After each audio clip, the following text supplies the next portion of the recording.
Indian Ocean region, if you take, for example, in the underwater domain, is teeming with submarines. I mean, maybe if you can count on the back of an envelope count, it would be close to 50 of conventional submarines in the Indian Ocean region. While one endeavors to do whatever you can to resolve this issue so that you get greater visibility of what's happening subsurface, but for a single nation to accomplish this is a Herculean task, I would say. And therefore, in a sense, it lends itself for some sort of a collaborative effort.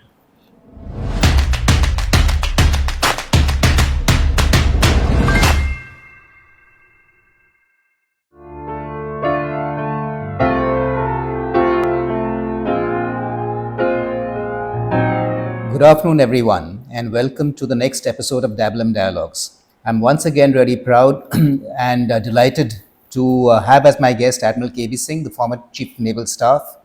If you recollect, just some time back, we had spoken about maritime domain awareness and the importance of undersea domain awareness as a subset of the overall construct.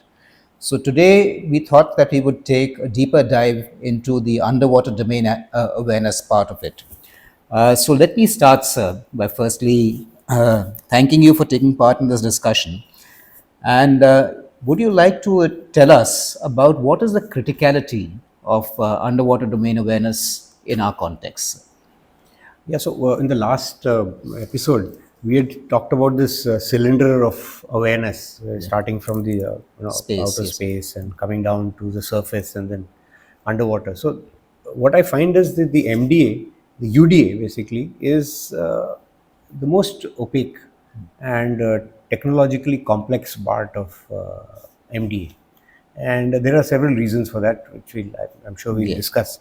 But it's extremely critical for us. And why is it critical? This very opacity and technological complexity makes it a very important function of combat or conflict in future.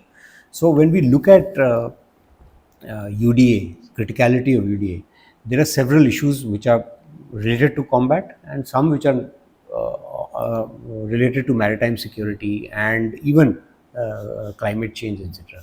So one is, of course, the military component.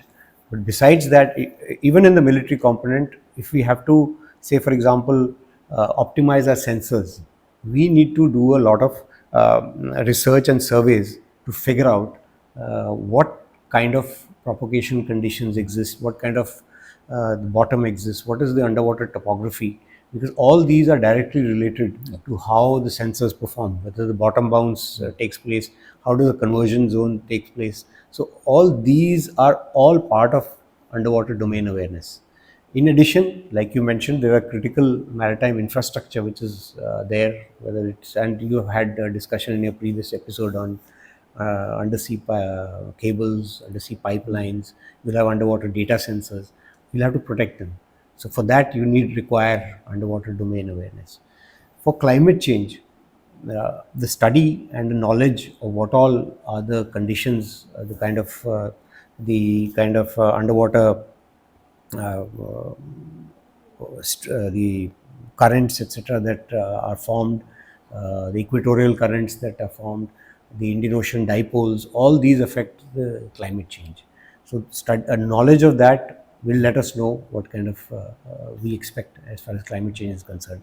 And the last point I wanted to tell you is that having underwater domain awareness, having sensors underwater can also give you early warning on disasters, etc. So the overall, from the conflict or combat point of view, from the naval point of view, and from the larger maritime point of view, I think knowledge of underwater domain is extremely important. So, sir, if I can, just take up on one point of this, is that when it comes to protection of critical infrastructure, if you lay down, let's say, you ask industry also to participate in this, because finally it is they who are laying it out, and especially since there are consortiums involving different companies which are participating. Today, I think technology to some extent allows you to lay out some sort of a distributed sensors within it. You're talking about fiber optic sensing and distributed acoustic sensing, using your amplifier stations for powering, etc., and then having either point sensors or distributed sensors. So all this is sort of available today. But if they resort to this, the data that you gather always tends to be have a dual use nature, because it can be used in combat for either improving your ASW skills or actually for even for detecting and hunting for submarines. And therefore, in a sense, you open yourself up for becoming a legitimate target to a belligerent. So, how does industry reconcile this position in case they are asked to, invest into protecting their own sensors? Yeah, there are 2 points here. One is that the UN General Assembly in, I think, 2010 or 2011 has declared all these pipelines Yeah. and undersea cables as critical maritime infrastructure, which therefore behooves on the states to protect it. Having said that, by planting, tripwire sensors or whatever sensors on to protect them, if you think that that would expose them to attacks based on their dual use nature, I think it hasn't dissuaded anybody even now. If you see what all is happening, whether it's in the Red Sea or in Taiwan Straits or in the Baltic, there are enough incidences of this happening. In fact, what I understand is that there are, not only by people who are have some kind of an intent to do damage, it happens inadvertently also, as you know. Yeah. So I think it's a very good idea to have this particular protection system, notwithstanding what you brought up. So, one is, of course, you mentioned quite clearly as to the criticality, but to make the system effective, in sensing in the underwater domain, there are huge technical challenges, as you mentioned. So not only technical challenges, I would say even organizational challenges which exist. So, if you could tell us in a little more details of what exactly these challenges are and how can we go about mitigating these challenges? There are several challenges. One is, of course, the threats themselves are getting more sophisticated and much more than what they were in the past. Uh, Indian Ocean region, if you take, for example, in the underwater domain, uh, is teeming with submarines. I mean, maybe if you can count on the back of an envelope count, it would be close to 50 of conventional submarines in the Indian Ocean region. Operators, that is, Operating, yes. yes. And and then we already know that there's 8 yuans are coming into the Yes. Pakistan Navy. So there is this threat of submarines which have always been there. But in addition, now you have the unmanned component now with HEAUVs, XLUUVs, UUVs, underwater drones, which can cause a fair amount of damage and are even a little more difficult. As it is, getting submarines underwater is difficult. Now with these smaller platforms, it will become even more difficult. So the threat perspective has changed dramatically, to my mind. Secondly, the targets are now more, because earlier the targets were basically maybe ships or platforms, maybe whether merchant ships or warships. But today, the critical maritime infrastructure, which we've just discussed in terms of undersea cables, the pipelines, the underwater data centers, etc., they will also now be open themselves up. These are challenges that we'll have to protect them.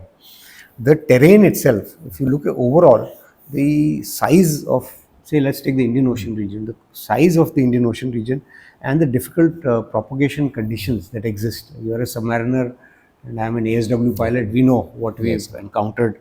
And they give underwater platforms that advantage. So we'll have to have a kind of plans and strategies to make sure that we are able to overcome these challenges. And like you brought out, the the technology is an extremely important component or a challenge that one faces. And we need much better technologies in terms of underwater communications, energy storage, position and navigation.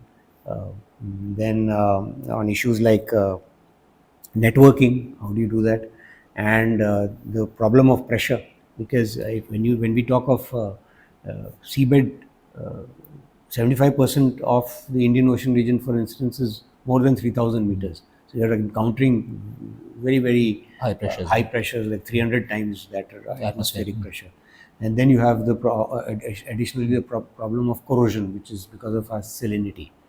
To add to that, the data sets that are required to ensure that your acoustics, etc., they work properly.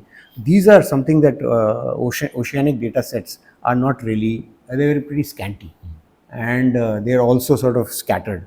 You have various, if I talk about India, you've got various organizations. You've got the INCOIS, you've got NIOT, you've got NIO, the GSI, DRDO, the Navy, the National Hydrographic Office.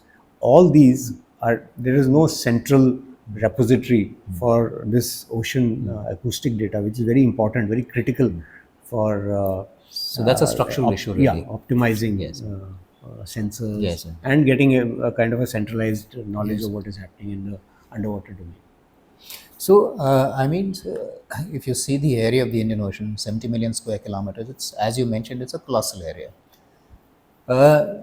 When you look at maybe the Atlantic, or if you look at even the Western Pacific, I mean, geography makes it slightly simpler because of constraints when you're looking at an opposition. In the Atlantic, you have the GI-UK gap, I mean, which is a traditional gap from which at least the old Soviet and now the Russian submarines have to transit through if they want to come to open oceans, of course. In the Western Pacific, there are a whole bunch of straits, which, if you want to transit from the beyond the second island chain, then you have to transit through one of these straits. And therefore, I would say your placement of acoustic sensors, your philosophy that you want to adopt for UDA, whether you want to go distributed, whether you want to go concentrated and focused. I mean, it lends itself more to a concentrated, focused area because at least you know that you can go to certain key areas where a transit is likely to go through. We are wide and open, sir, in that sense in the Indian Ocean. So I think from a terrain and geography point of view, so would you say that for us, when we're looking at layout of sensors, a more distributed architecture with larger number of sensors that can cover a wider array, a wider space, is what we need to follow as compared to putting sources like sensors, where we have fixed seabed areas and specific areas which that a transit is going to take place from. So, Yes, even in Indian Ocean region, when you want to ingress or egress, there are certain choke points. yes, So we have, as you are all yes, aware, on the east and to the west, there are choke points. So they are yes, yes. as good as the what you mentioned, the Yes. GI, UK, etc. But what I find very strange is that the whenever we have an MDA picture, we just display the sea as one blank space. You're right. But there is a lot that is underwater. There is an underwater topography. You have ridges. You have which have different propagation conditions, which are also amenable, like you said, for placement of sensors. There are certain, like for example, the extra interest that the Chinese research vessels are showing in the On the 90-degree east east ridge. is for a particular reason, not Yes. only for a cobalt crust. Right. So we have to make a bespoke architecture Right. in the Indian Ocean region, catering to all these peculiarities and the uniqueness of this ocean. We also have a continental shelf to our west and towards the North Arabian Sea, which can be exploited. So we'll have to take a look at the underwater topography, which is very important, the swatches which are there, and place our Right. architecture accordingly. So, again, going back to the scale of the problems, I mean, the problem is enormous, as you mentioned right in the beginning, and therefore, uh, while one endeavors to do whatever you can to resolve this issue so that you get greater visibility of what's happening subsurface, but for a single nation to accomplish this is a Herculean task, I would say. And therefore, in a sense, it lends itself for some sort of a collaborative effort. But the underwater domain is a very secretive domain at the same time, sir, where people are very chary about sharing of information. So, on one side, you have this tremendous logical sense for making strong partnerships and sharing of information. And the other side is this constant, I would say, desire to be secretive and to hold on to techniques tactics, procedures, technology that you have over there, because you attach an extremely high value to it and you're extremely cautious about sharing it with others. I mean, so again, how do we reconcile these two issues and how do we go about collaborating with other nations when it comes to UDAs? So, again, going back to the scale of the problems, I mean, the problem is enormous, as you mentioned right in the beginning, and therefore, uh, while one endeavors to do whatever you can to resolve this issue so that you get greater visibility of what's happening subsurface, but for a single nation to accomplish this is a Herculean task, I would say, and therefore, in a sense, it lends itself for some sort of a collaborative effort.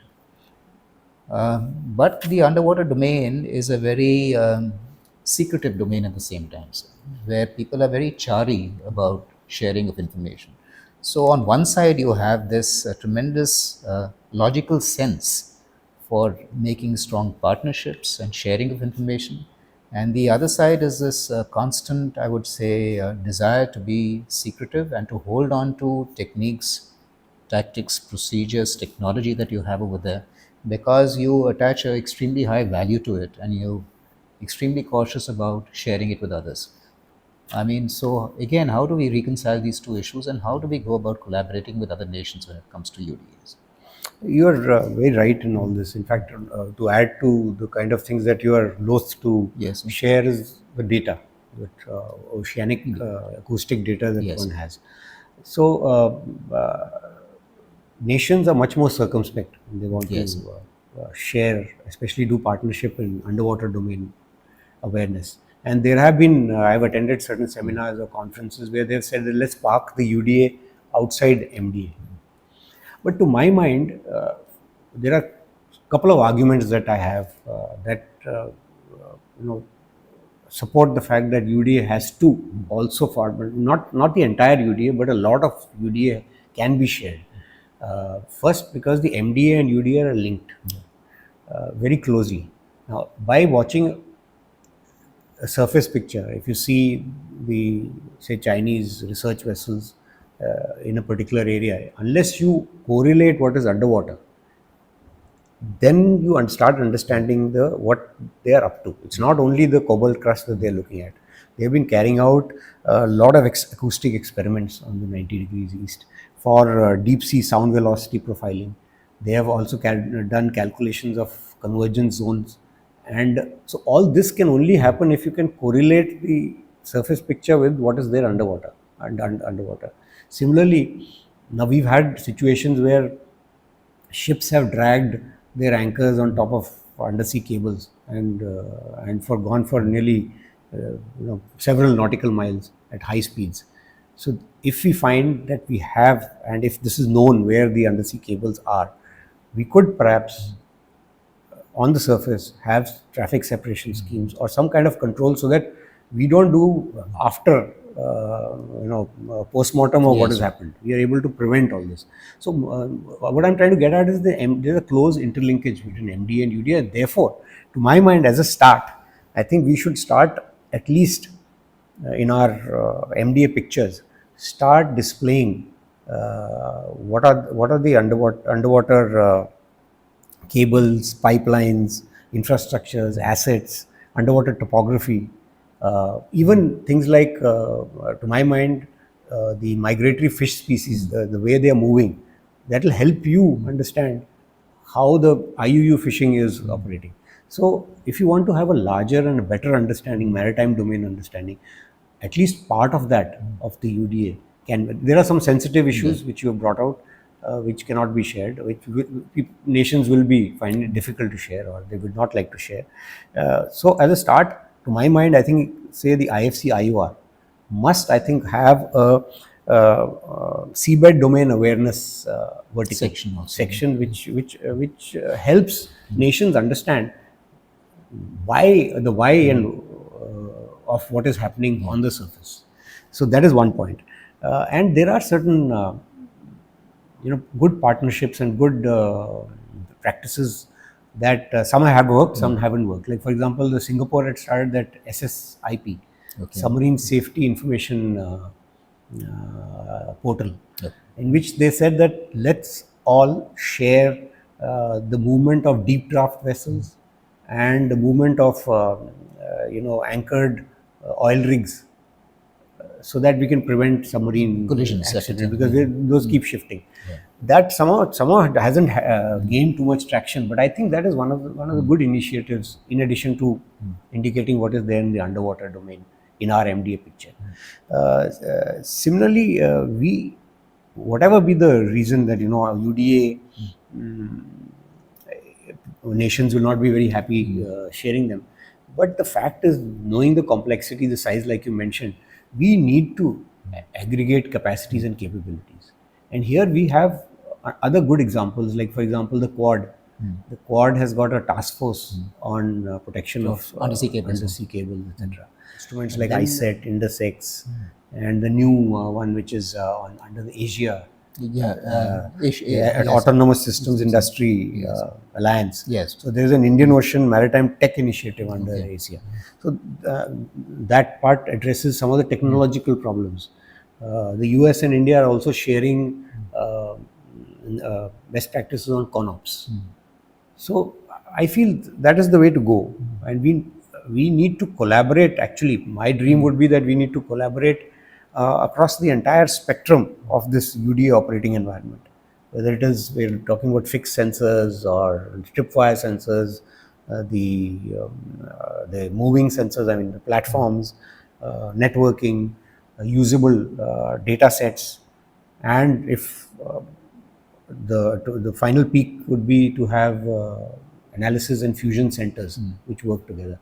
That would be the best thing that could happen. But you're right when you say that there is a reluctance to share UDA. So it's an interesting formulation that you have, sir. That means I would say, the willingness to share information insofar as protection of critical infrastructure is concerned, and even maybe identification of IU fishing and things like that, will be much greater than, let's say, on the anti-submarine warfare part of it. That is, at least, so you use that as a sort of door opener to build your initial base layer of UDA collaboration. And once that is set up, then maybe you can extrapolate from there and see, and you can get into more and more, as confidence builds up, into more and more intense areas, and finally into maybe anti-submarine work also, I think, which is the pinnacle of UDA collaborations. But I had one query in this. This is all very well in peacetime, etc., when you're doing all this. But when it comes to even conflict, of course, is at the other end of the spectrum. But when it comes to a highly competitive environment involving third countries, etc., then I would assume that your ability to share information will get more and more constraints. I mean, finally, what happens is all these are a subset of national relations. Some people are, there are a large number of extraneous factors will come into play to facilitate this. So, how you think these structures will survive as the undulating geopolitical environment that we live in? Yeah, that's a very valid point that you raised. But that should not stop us. I mean, what I feel, in good times, let us progress and build sort of trust and as much of interoperability as there. But in wartime or in conflict, there will be the level of trust and the national interests and all those factors supreme, will yes, come in. But I still feel if you have an architecture available in peacetime, communication protocols, even putting some of the MDA platforms have a chat box for analysts to exchange. These will all be the foundation which, if the countries are willing to exchange data of sensitive nature, they'll be able to do that. If you don't do this in peacetime, then you are actually open yourself up to ab initio starting to build this entire thing. So my view is that we must go ahead. There is a lot of advantage in having multi-data sensor inputs coming to you. There are a lot of advantages of redundancy. So all these let us build, and then not only build the infrastructure, build the trust. And if the stars are aligned, Yes. then we have the Right. exchange of UDA. So that's been a very engaging conversation. So I just thought at the end of it, is there anything else that you'd like to add to what we've discussed? So I think there are a lot of naysayers on the UDA issue. Uh, so it may not be as democratized as the rest of the MDA. Right. It will definitely form UDA would because of technological divides and a lot of other issues. Even many countries, nations do not have an interest Right. in UDA. They feel, what is it there? That's why I feel that once you link MDA, UDA, show the picture underwater, include all these issues of migratory fish species, what are the resources underwater, that will generate that interest. But till then, that happens. I think the UDA will be in a small clique Yes. of maybe alliances or countries that have got which are not so technologically imbalanced and who have an interest or in a close group. Right. That's what I feel. So, in a sense, what you're saying is that while MDA can be the base layer, not only from a technological standpoint, but even from a structural standpoint when it comes to collaborating with other nations, you can superimpose a UDA layer on top of it, which will be smaller, tighter, with a smaller group of nations. And hopefully, with time, as people understand the utility that might grow, until the final aim is to have a common MDA UDA sort of, they should coincide entirely in their geographic spread and the nations that they sort of cover. So that would Say be, undersea cables, yes. they are of interest to everybody. I think Fiji was it, or PNG, which had complete blackout of. Right, sir. So similarly, smaller nations, at least they are interested in the fact that if there Connectivity is an issue for them, if yes. connectivity goes, Yeah. you can actually go into complete darkness. So if they see a maritime activity on the surface and they are able to correlate, that will pique their interest. So I thought that would be a way to go. So it remains for me once again to thank all our viewers for netting in and listening to us. It's, as always, a fascinating conversation to have with Admiral KB Singh. Very clear in his views and strong on international collaboration, cooperation with others to build networks that would, address our security challenges in a much larger context instead of having it in penny packets in smaller groups that we have today. Of course, it is expanding with time, but I'm sure it will grow even bigger and bigger. Thank you once again. Delighted to have you, sir. And thank you, viewers. Good luck and God bless. Thank you.